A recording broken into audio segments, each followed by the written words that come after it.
Hold steady! We march as one, or we fall alone. What if I told you that one battle forever changed the art of warfare in the Middle Ages? It was not just a clash between two armies, but a personal, dramatic duel between two of the greatest military leaders of their time, Richard the Lionheart and Saladin.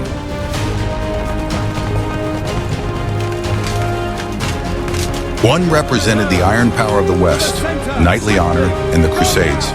The other represented Islamic wisdom, strategic patience, and the desire to liberate the Holy Land from uninvited guests. At stake was not only the fate of Jerusalem, but also the reputation of two civilizations. Watch the video to the end to find out how Richard's iron discipline in this battle was almost broken by the passionate impulse of his own knights and what the true price of his victory was.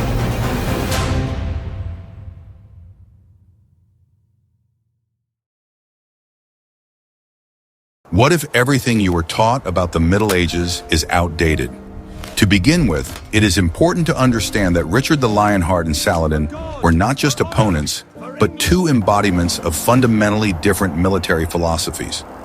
Richard was a classic European knight whose strategy was based on a frontal, crushing blow from heavy cavalry, capable of sweeping away any enemy on the battlefield. His credo was rapid assault, personal bravery on the front lines, and a willingness to risk everything for instant victory. On the other hand, Saladin, although a natural warrior, preferred strategic attrition, using light cavalry, constant attacks, and scorched earth tactics.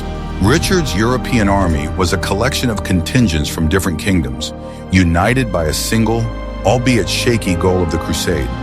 It was cumbersome, expensive to maintain, and not very mobile, but it possessed incredible strength in close combat. Saladin's army, on the other hand, was built on speed and maneuverability, consisting of mounted archers and light cavalry capable of inflicting damage and immediately retreating without engaging in direct combat. For Saladin, the Battle of Arsuf was part of a long-term strategy to wear down the Crusaders rather than a decisive battle. Richard's arrival in the Holy Land after the capture of Acre was a powerful psychological factor. His reputation as an invincible warrior and brilliant tactician commanded respect even from his enemies. This was the first time that Muslim troops had to face a commander who was as determined as Saladin and superior to him in siege warfare skills. Before the battle, Saladin, despite his numerical superiority, was in no hurry to engage in direct combat, fearing the unpredictable English king. Richard, on the contrary, sought a decisive battle to justify the enormous costs of the campaign and prevent his army from falling apart due to inaction and disease. The English king understood that his army could not remain in the region for long, suffering losses from disease and constant raids by light Muslim cavalry. Arsuf thus became the place where these two philosophies clashed: hammer and anvil, speed and armor. But most importantly, this battle was a test of the Crusaders' discipline. Saladin was well aware of the hot-headedness of European knights, their desire for personal glory, and their inability to withstand passive defense for long. He was counting on precisely this: to provoke them into a premature, disorganized attack that would break their battle order. The Battle of Arsuf was supposed to show which would prevail, the iron will of the king or the hot blood of his knights. Each of these leaders was a genius, but in completely different aspects of warfare. Richard was a master of close combat and field tactics. Saladin was a virtuoso of strategic maneuvering and psychological pressure. That is why their meeting on the battlefield was so long awaited and so dramatic. In the end, Saladin chose Arsuf, a small coastal town surrounded by forest, as the site for the decisive battle. He understood that this terrain would limit the maneuverability of heavy cavalry, but would also give an advantage to his archers, hidden in the thicket. It was a cunning move that could turn numerical superiority to his advantage. Richard's plan, which we will see below, was extremely risky. It required not only courage from his knights, but also patience, which was completely uncharacteristic of them. It was a test for which European knights, raised on the cult of attack, were least prepared. Don't forget to subscribe to our channel so you don't miss our analysis of other great battles of the past. Do you think Richard's discipline can be considered a more modern tactic than Saladin's constant raids? Share your opinion in the comments. Are you ready to learn the truth about the most grueling crusade? The march from Acre to Arsuf, which began on August 22, 1191, was a real march for survival, pushing the army to its limits even before the battle began. Every day, the Crusaders faced not only the scorching heat, but also the constant threat of attacks from Saladin's experienced cavalry. The route was long and dangerous, along the coast, where any stop could be fatal. The army marched in tension and anticipation of an attack, unable to relax completely even for a short time. This march required maximum endurance and patience from every soldier. Richard the Lionheart understood perfectly well that it was impossible to remain under the walls of Acre for long. Therefore, a strategic decision was made to move the entire army south with the aim of capturing Jaffa. The route was difficult. Rugged terrain, scorching sun, narrow passages, and constant danger from the enemy made every day a challenge. Richard understood that without strict discipline and a well-thought-out order, the troops would not be able to achieve their goal. Every step was planned in advance, and every detail of the formation was crucial to the army's survival. The king personally developed a unique marching order, which later went down in history as a model of military discipline of its time. This order allowed the army to be protected as much as possible from the constant raids of Saladin's light cavalry. The vanguard moved ahead, meeting the threat first and repelling attacks. It was followed by a supply train, with the main forces on the flanks and rear, ready to come to the rescue at a moment's notice. This order ensured control over the army and minimized the risk of losses. Every soldier knew his place and his task. An important part of this formation was constant defense. Ground troops moved in a tight column, preventing the enemy from breaking through the formation. At the same time, ships along the coast covered the flanks, providing additional protection. Knights and infantrymen marched in the most compact formation possible, preventing any gaps from forming. It was extremely difficult to maintain formation under the scorching sun, but discipline allowed them to maintain order and readiness for battle. The infantry and cavalry acted as a single entity, which was rare for that time. The outer ranks of the column consisted of infantry and crossbowmen who, like a living wall, protected the knights inside. This tactic was revolutionary for its time because the infantry, often despised by knights, proved to be a key element of defense. Crossbowmen, armed with powerful long-range weapons, constantly held back attacks by Muslim light cavalry. Their accurate shots put continuous pressure on the enemy, reducing the effectiveness of raids and allowing the army to move without losses. Saladin's attacks were relentless and exhausting. His mounted archers used hit-and-run tactics, closing to within shooting range, showering the Crusaders with arrows, and then retreating before the knights could counterattack. These maneuvers created psychological pressure, exhausted the troops, and forced them to maintain constant combat readiness. Even the most experienced soldiers felt fatigue, but discipline and strict order allowed the army to survive. The attacks were like an endless storm that tested the will of everyone in the ranks. Richard strictly enforced order. Knights were forbidden on pain of death to engage in pursuit of the enemy or respond to provocations. He understood that any impulsive attack could spell disaster. Heavy cavalry, scattered, became easy prey for the fast and numerous Muslim troops. Discipline was the only mechanism that kept the army from chaos and maintained its combat effectiveness in extreme conditions. Every day required not only strength, but also iron endurance. Every knight and infantryman understood that a decisive battle lay ahead, and all the fatigue and suffering of the march had to be transformed into disciplined strength. They marched step by step, enduring constant stress, maintaining order and readiness. The tactics developed by Richard minimized losses and maintained effectiveness despite enemy pressure. The army became a living mechanism where every detail mattered. And you've definitely never heard of this unique secret. The essence of Richard's plan at Arsuf was desperately simple, and at the same time, ideal for fighting Saladin. It consisted of withstanding the barrage of attacks from mounted archers and not succumbing to provocation until the enemy came within striking distance. Richard understood that the Muslim cavalry would not be able to break through the wall of infantry and crossbowmen, and that their fighting spirit would dry up if they did not succeed. On the morning of September 7, 1191, when the Crusader army emerged into the open space near the Arsuf forest, it was immediately attacked by Saladin's main forces. Muslim warriors, shouting and beating drums, descended on the column, showering it with arrows.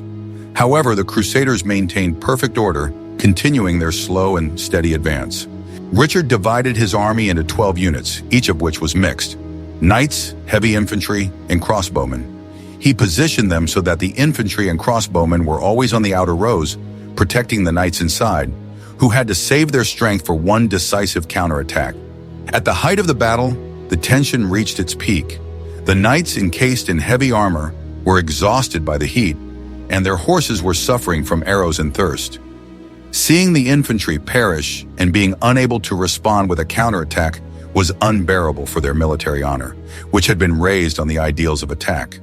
Seeing their immobility, the Muslims became bold, approaching almost within striking distance. Richard gave a strict order. The signal to attack would be given by 3 trumpet blasts. Until that moment, no one was allowed to leave their position. He knew that if the attack began prematurely, it would lead to chaos, and the Muslims would easily destroy them piece by piece. The Hospitallers, who formed the rearguard, had a particularly difficult time.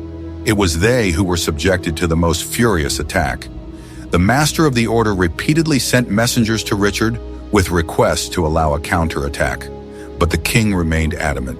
He waited until Saladin brought his last reserves into battle and came close enough. It was at this critical moment, when patience ran out, that the turning point came. 2 Hospitaller knights, unable to withstand the onslaught and seeing their standard-bearer fall, took it upon themselves to launch an attack. It was a violation of orders that could have cost the Crusaders victory, but it also became the trigger for the entire battle. Their desperate rush was taken by the other knights as a long-awaited signal. In an instant, discipline collapsed. Across the line, the Hospitallers and French knights rushed forward, breaking formation and turning the defensive column into an attacking wedge. Richard, seeing that it was impossible to stop the attack, made the only correct decision: to turn the spontaneous breakthrough into a general offensive. He gave the order to sound those same 3 signals in order to somehow bring order to the chaos that had begun. Thus, the victory at Arsuf was born on the borderline between brilliant discipline and human weakness. The violation of orders, caused by unbearable knightly passion, unexpectedly turned out to be a salvation, but only thanks to Richard's quick reaction, who was able to adapt to the situation. Be sure to like this video if you think this case is a striking example of how history could have taken a completely different path. What if I showed you a time machine that could transport you to the very center of battle? You would find yourself surrounded by the sounds of hooves, the clang of armor, and the cries of fighting warriors. The sudden attack by the Crusaders caught the Muslim troops off guard. They expected the enemy to advance slowly, suffering damage from arrows and raids, but did not expect a sudden and fierce onslaught. This surprise was the first key factor in the success, as it disrupted all of Saladin's plans and threw his troops into confusion. The element of surprise played a role in the outcome of the battle. When the knights broke out of the infantry's defensive formation, they became a living battering ram, wreaking destruction in their path. The horses, covered in heavy armor, and the knights themselves, clad in steel, possessed enormous kinetic energy, capable of crushing any obstacle. The Muslim light cavalry, accustomed to maneuverable attacks and raids, found themselves completely unprepared for a direct confrontation with such a powerful front. Their ranks broke, men fell from their horses, and the formation disintegrated in a matter of moments. The attack was devastating. The effect was stunning. Saladin's troops, who had just bravely showered the Crusaders with arrows, now found themselves trapped. They could neither withstand the onslaught nor retreat quickly, as they were too close to the enemy line. Many warriors were thrown from their horses, trampled, and in some cases captured right on the battlefield. Panic spread like wildfire, igniting the enemy ranks, and discipline and order collapsed with each passing moment. Richard himself led one of the leading units and set an example of personal bravery. Legends tell that he fought with frenzied fury, cutting his way through the Muslim ranks and dealing deadly blows to anyone who crossed his path. His presence on the front lines inspired the knights, giving them confidence and determination, while sowing panic and confusion among the enemy. The king was a living symbol of strength and courage, inspiring his soldiers to act boldly and decisively. The Muslim warriors, who did not expect such a rapid transition from defense to offense, began to retreat in disorder. Panic gripped their ranks, and their commanders tried to restore order, but it was too late. Seeing his carefully constructed plan to wear down the enemy collapse, Saladin was forced to bring his reserves into battle. However, their numbers were limited, and they were unable to close the gaps created by the sudden attack of the knights. This first assault was so powerful that the Crusaders broke through Saladin's first line of defense and advanced deep into his formation. For the first time in the entire campaign, they were the dominant force on the battlefield. The knights' enthusiasm, which had been held back by hours of marching and fatigue, burst forth with incredible force, sweeping away the enemy and widening the gaps. The soldiers felt a rush of adrenaline, and each successful strike boosted the confidence of the others. However, the disorganized nature of the attack created a huge problem. Carried away by the pursuit of the enemy and personal combat, the knights began to lose formation and break away from the infantry. This gave Saladin a chance to surround individual groups and cut off communication lines between them. Each lost connection threatened the safety of the fighters and could spell disaster for those who remained too far from the center of the attack. Richard, anticipating the possibility of chaos, used the reserve troops he had left in the rear. He threw them in where the Muslims were trying to close the encirclement, saving the knights from certain death. His brilliant vision of the battlefield allowed him to control the situation, adjusting the course of the battle and maintaining the initiative. He acted as both a strategist and a commander, managing the chaos to lead the army to victory. In the end, the crushing blow of the heavy cavalry broke the will of the Muslim troops. They suffered heavy losses, many were killed or wounded, and were forced to retreat. Saladin was unable to restore order, and his plan to wear down the enemy failed. The Crusaders proved that disciplined and well-managed cavalry could turn the tide of battle even in the most difficult conditions. This battle demonstrated the unmatched power of European heavy cavalry, provided it maintained its formation until the decisive moment. But it also showed how difficult it was to keep knights disciplined when they saw the enemy before them. Personal bravery and the desire for glory could be both helpful and harmful if not guided by reason and strategy. Soldiers had to act quickly and precisely to avoid mistakes. Every step, every blow, was part of a complex choreography on which the outcome of the battle depended. The knights, led by Richard, combined personal valor with collective strength, turning chaos into controllable power. Their coordination was key to their success. Breaking through the first line gave the Crusaders the advantage, but each new step required caution. The enemies tried to regroup, using their skills as maneuverable cavalry to create a threat from the flanks. Richard kept his troops focused, directing their efforts where the enemy was most vulnerable. This battle proved the unmatched power of European heavy cavalry, provided it could maintain its formation until the right moment. But it also showed how difficult it was to get knights to follow a disciplined plan. In the next chapter, we will learn how the Muslims tried to exploit this weakness. Saladin was not the kind of man to simply accept defeat. After the initial shock of the Crusaders' attack, he immediately adapted his tactics to take advantage of the knights' enthusiasm for the chase.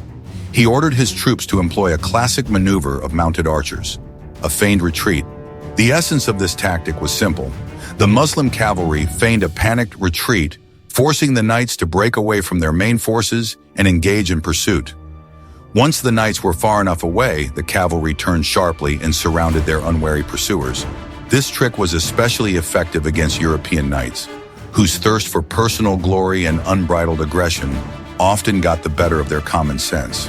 They saw the retreating enemy as easy prey and rushed forward, losing all caution. Several groups of Crusaders fell for this trick. They found themselves surrounded and forced to fight against superior forces. Their enthusiasm for the chase nearly cost them their lives. Richard had to repeatedly send in reserves to rescue his knights.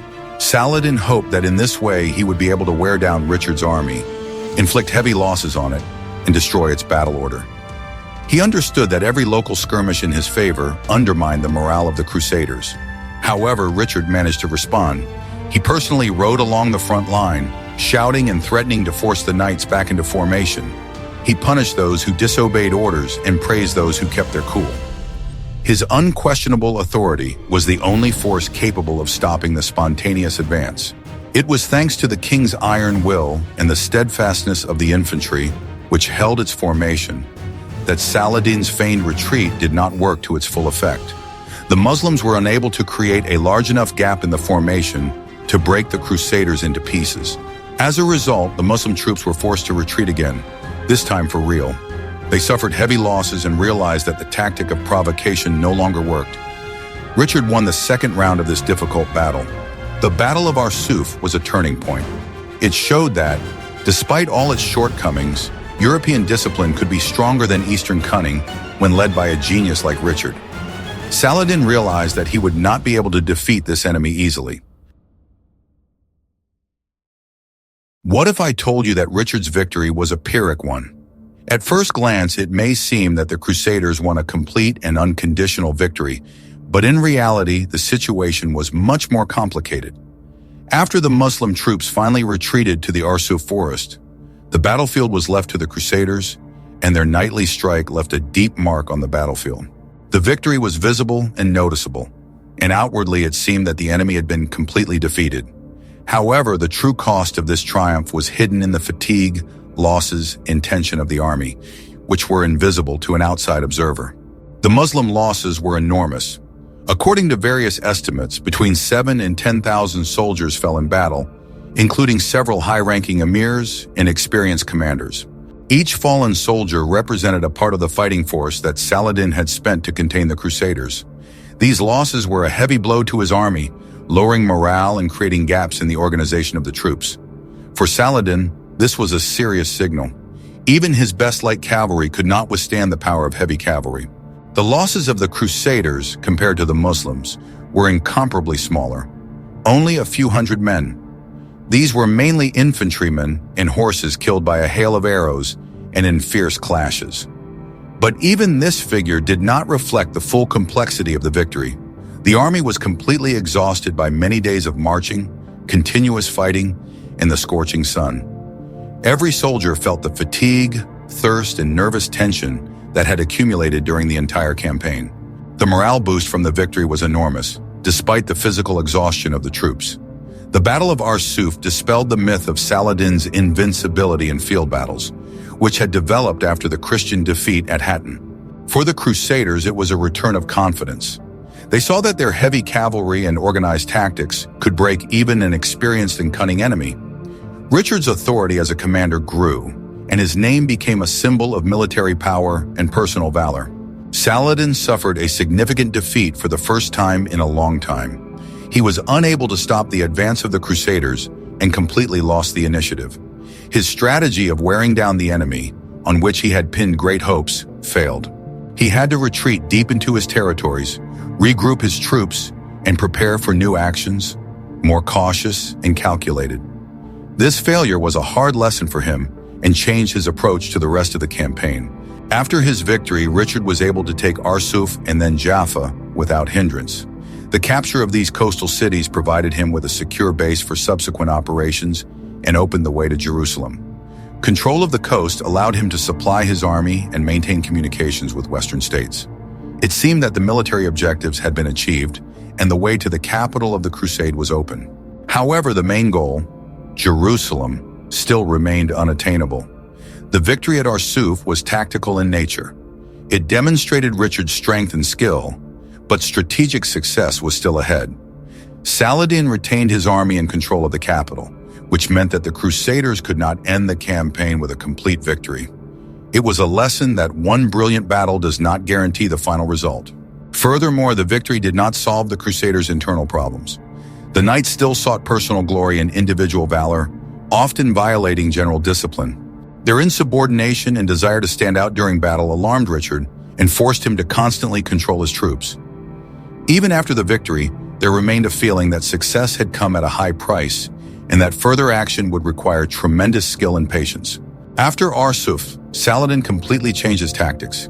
He stopped engaging in direct field battles, preferring defensive warfare and scorched earth tactics. Realizing that he could not defeat Richard in open battle, he decided to wear down his enemy with time, resources, and cunning maneuvers. This strategy required patience, but it allowed him to preserve his army and gradually rebuild his strength for future operations. For the Crusaders, victory was not only a physical success, but also a psychological test. The army was exhausted, the soldiers needed rest and supplies, and the road to Jerusalem remained difficult and dangerous. The victory at Arsuf bought time and opened up territory, but it did not bring the long-awaited peace. Every day was fraught with risk, and success in one battle did not guarantee ultimate victory. Thus, Richard's triumph was both impressive and dangerous. He demonstrated the power of discipline, the might of heavy cavalry, and his personal leadership skills, but left behind many unresolved problems. The true cost of victory was only apparent to those who knew what the soldiers and knights had gone through on their way to this battle. From a tactical point of view, Arsuf became a lesson for all sides. The Crusaders realized that success was only possible with strict order and coordination, while Saladin learned that sudden enemy attacks could destroy even the most carefully thought-out plan. The battle demonstrated the value of discipline and strategic thinking, as well as the limitations of strength alone. The victory at Arsuf allowed Richard to consolidate his control over the coast and prepare for subsequent actions. It opened the way to Jerusalem and created a temporary advantage, but it did not eliminate all threats. The army remained vulnerable to Saladin's cunning maneuvers and internal conflicts among the knights. Despite the glory of victory, the Crusaders felt fatigue and nervous tension that had built up after exhausting marches and battles. The army needed to recover its strength, resupply, and rest before it could move on. The victory was important, but not yet final. In the next chapter, we will see how Saladin, using cunning and strategy, recovered from his defeat and once again posed a threat to the Crusaders. Do you think a victory that does not lead to the main goal can be considered a real victory? When studying the Battle of Arsuf, historians often marvel at Richard's tactical genius, which was evident in the details. His decision to place infantry and crossbowmen on the outer flanks of the column was revolutionary for its time. In conventional armies, infantry was considered a second-rate force, but here it became an impenetrable shield for the knights. Each infantryman was an instrument of defense, protecting the most valuable part of the army, the heavy cavalry. It was the mass and density of the infantry that absorbed the shockwaves of Saladin's mounted archers. This allowed the knights to conserve their strength for a single but devastating counterattack. Crossbowmen also played a key role. Their weapons had greater range and penetrating power than the Muslims' bows. They maintained constant, exhausting fire, preventing the enemy from approaching within a safe distance. Richard understood that controlling the distance was the key to victory. The most important element was the division of the army into sections. Each section, consisting of knights and infantry, was self-sufficient and could respond immediately to a breakthrough or attack. This increased the flexibility of the cumbersome army and reduced the risk of complete defeat. Richard personally controlled the march and the battle. His constant presence on the battlefield and strict control over discipline were indispensable. It was he who prevented panic and saved the situation after the premature attack by the Knights Hospitaller. His strategic thinking was also evident in his decision not to pursue the retreating enemy. Richard understood that the goal was not to destroy Saladin's army, but to preserve his own in order to capture key ports. It was a sober and far-sighted decision. Richard's reserves were also used masterfully. He did not throw them into battle immediately, but saved them for critical moments. This allowed him to control the chaos and rescue those units that were surrounded after the Muslims feigned retreats. The Battle of Arsuf was a vivid lesson in how discipline and combined tactics can defeat numerical superiority.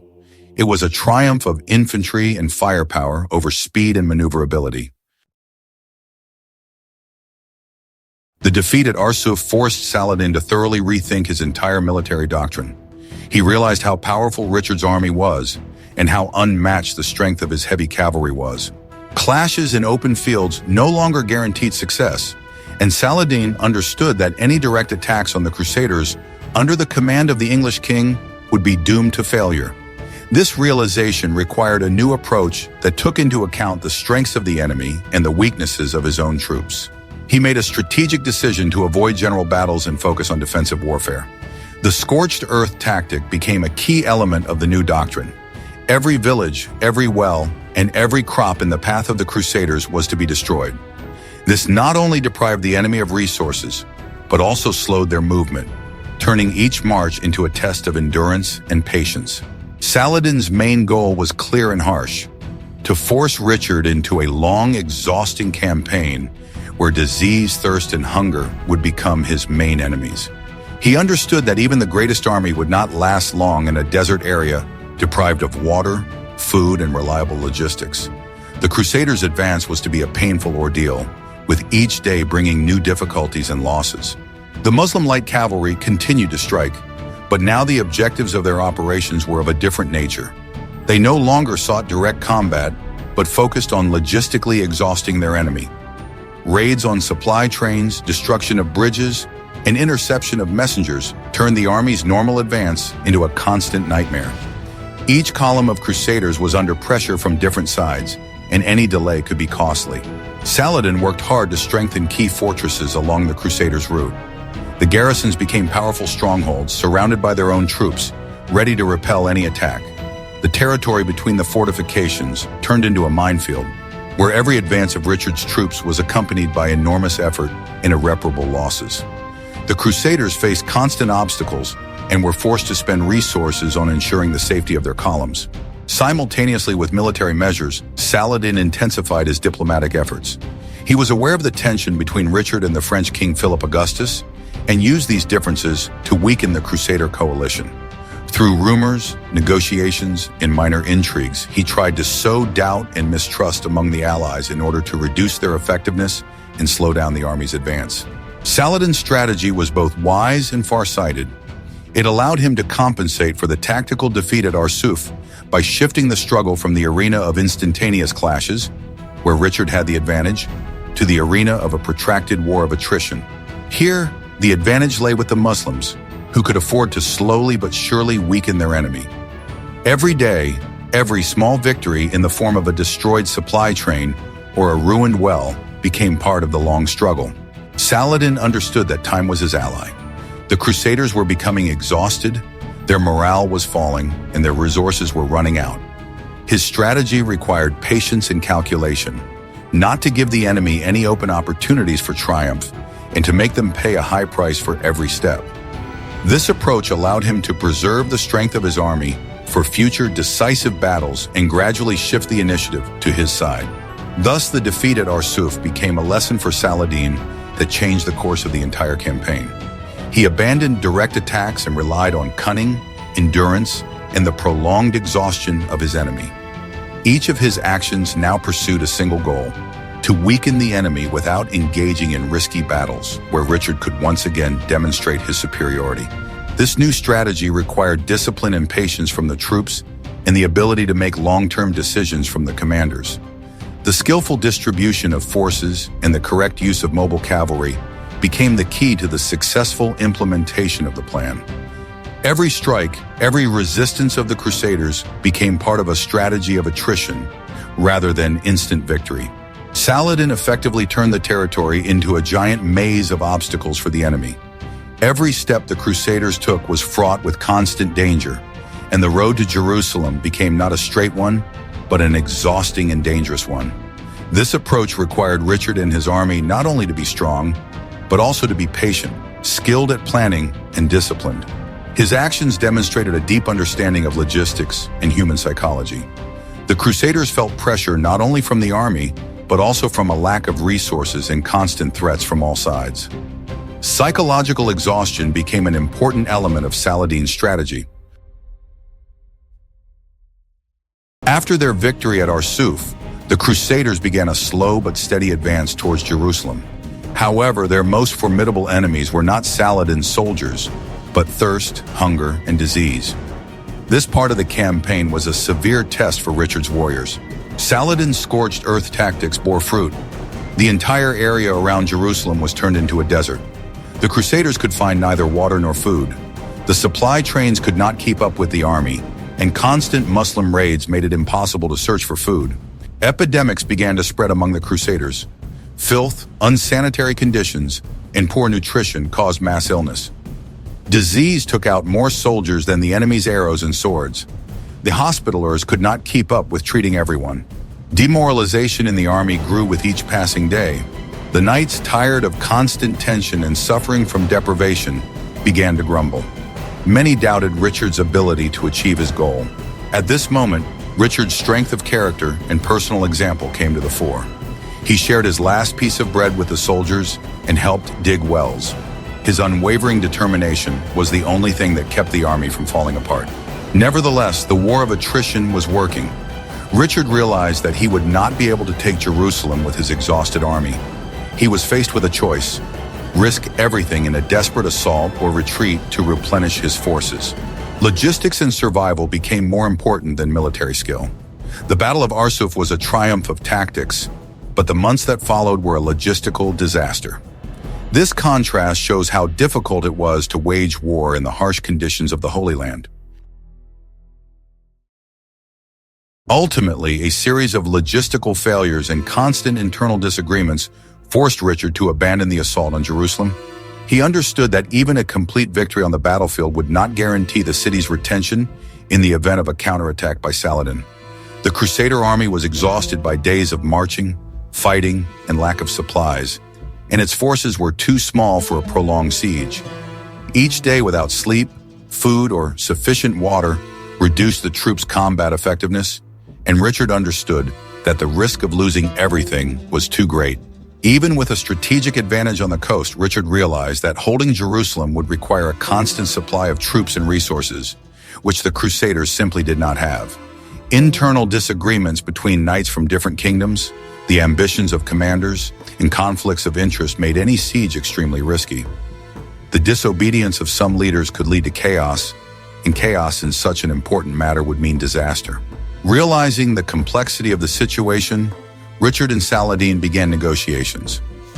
Both great leaders respected each other, understanding that a direct confrontation could be devastating for both sides. They were aware of the stalemate. Neither of them could achieve their full goal without enormous losses. Negotiations became a necessity, not a sign of weakness. Richard understood that although he would not be able to capture Jerusalem, he could still preserve his army and guarantee the West's presence on the coast. Saladin, in turn, understood that it was impossible to completely destroy the Crusader army while Richard was alive and capable of fighting. Both leaders were in a position where compromise was the only reasonable solution. The negotiations resulted in the Treaty of Jaffa, signed in 1192. Under the terms of the peace, the coastal strip from Jaffa to Tyre remained under Crusader control. This area allowed them to maintain strategic access to the sea and ensure supplies for their troops. For Richard, this was an important success. He retained a base for future operations and strengthened the West's position in the region. The most important condition of the truce concerned Jerusalem. The city remained under Muslim control, but Christian pilgrims were granted the right to visit the holy sites freely and safely. This was an honorable and significant condition that satisfied the religious needs of the Crusaders and gave meaning to their campaign. The Battle of Arsuf played a key role in achieving these terms. It proved to Saladin that the complete expulsion of the Crusaders was impossible as long as Richard remained alive and able to keep his troops in fighting condition. Arsuf forced him to make an honorable compromise in order to save face and preserve his strength. The truce effectively ended the Third Crusade. Richard left the Holy Land, leaving behind a fragment of the Crusader kingdom that could be held from a coastal base. Although the main goal, the capture of Jerusalem, was not achieved, Richard retained his honor, prestige, and strategic presence in the east. Saladin achieved his main goal. Jerusalem remained under Muslim control. However, victory did not come easily to him. His army was exhausted, his resources depleted, and his health and strength needed to be restored. Shortly after Richard's departure, Saladin died, leaving behind a legacy as a great warrior, wise commander, and ruler who knew how to combine toughness with strategic foresight. The legacy of Arsuf is not a story of complete victory for one side, but a story of the balance of power between two great leaders. The battle showed that even on the battlefield, victory does not always determine strategic goals, and that skill and tactics are no less important than the size of the army. Arsuf became Richard's greatest tactical triumph. He proved that discipline, courage, and proper organization can break even a strong enemy, forcing them to compromise. At the same time, Saladin showed strategic flexibility, managing to maintain his influence and power despite the defeat. The Third Crusade ended in an honorable peace, with neither side completely losing face or losing their main positions. The truce allowed the Crusaders to hold the coast and the Muslims to retain their capital and key territories. This story shows that even defeat can be turned into success if you think strategically and consider the long-term consequences of your actions. Richard and Saladin demonstrated the art of war and wisdom that went beyond a single battle. Arsuf became an example of how tactics and strategy interact with politics and negotiations. Victories on the battlefield do not always bring complete satisfaction, and diplomacy and compromise can be crucial to maintaining power and influence. We conclude our account of the Battle of Arsuf, a great contest where the personal genius of two commanders collided with the brutal reality of medieval warfare. Richard the Lionheart achieved a brilliant tactical victory thanks to iron discipline, but Saladin's strategic mastery and his ability to play the long game ultimately prevented the Crusaders from achieving their main goal. It was a triumph of knightly aggression over Eastern cunning, which, however, could not overcome the power of logistics and time. The story of Arsuf is a reminder that in war, it is not the stronger side that wins, but the one that better understands its limitations and the conditions of the theater of war. Richard won the battle, but Saladin won the campaign, preserving Jerusalem. Their mutual respect and subsequent truce were an honorable conclusion to this great confrontation. Which of Richard's tactics do you think was the most ingenious? The disciplined march under fire or controlling the chaos during the counterattack? Share your opinion in the comments, and don't forget to subscribe to our channel so you don't miss out on new research into the great battles of the past.